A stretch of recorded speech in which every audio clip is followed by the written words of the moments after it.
personally, and I've seen in many different situations that people oftentimes can act based on environmental factors, experiential factors, past issues, trauma, behavior, habit.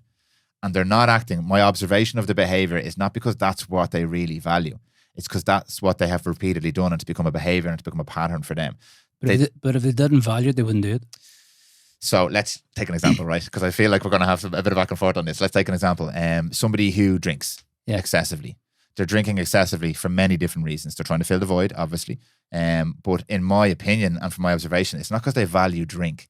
They want social connection, sure, but in a lot of addiction cases, it's because it's a move away from pain. Yeah. So the behavior has developed. It's now a habit. It's something they do regularly. Something makes them feel better than how they felt before. They're still perceiving a benefit in it. They are. Or they wouldn't do it. But drinking isn't a value. Yeah, it's a behavior. And a behavior is a value. You're looking at the outcome of the behavior, the value. No, well, your values aren't words. Your values are behaviors. Your habits and behaviors. Your habits and behaviors are dictating what you value, what you find most important.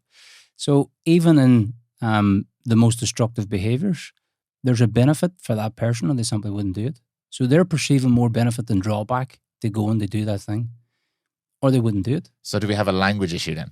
The word value is the problem here, I think. Well, it could be. Yeah. Yeah. Because that is not a value for somebody, but they value what they get from that thing. Well, it's not a value for somebody according to what you're thinking. Yeah. But if they didn't appreciate it or didn't get a benefit from it, they probably wouldn't do it. I'm trying to effectively communicate an example here that kind of says, because I know you know where I'm coming from, but say, for example, I have an issue with my partner. I'm in a relationship, I have an issue with my partner, and it makes me very uncomfortable. I want to connect with my partner, but it's really uncomfortable. I don't know how to do it. I don't have the skills. I've never been taught how to do this. My environment hasn't facilitated me understanding how to connect with my partner. So I drink to make myself feel better about that.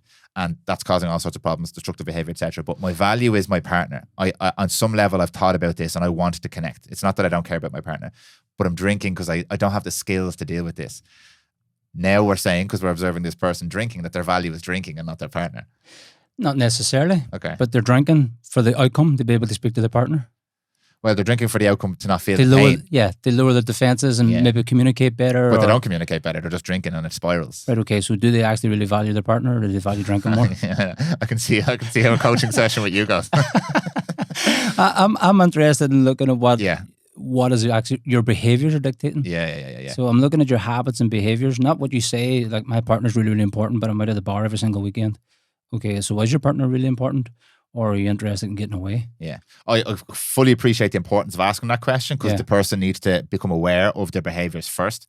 But I am always, and the reason I ask this, because sometimes I have conversations with people, and I'm always I like to observe in conversations. I've really shifted, maybe it's not obvious in the podcast, but I've shifted away from like trying to make you understand my perspective on this thing that you've said, to just sitting there and just like observing like what people say and maybe why they said that. And I've noticed a lot more that, they're saying that for the same reason I say those kind of things. If they've said something that's maybe offensive, that's an insecurity or that's a protection mechanism. And I find myself getting a lot less triggered by things people say now, because I'm like, they're only saying this because they're hurting or something like that. And I'm like, and then it's more compassion I have for that person. I think for me, like kind of going on what you're saying, and I totally understand it and get it as well too.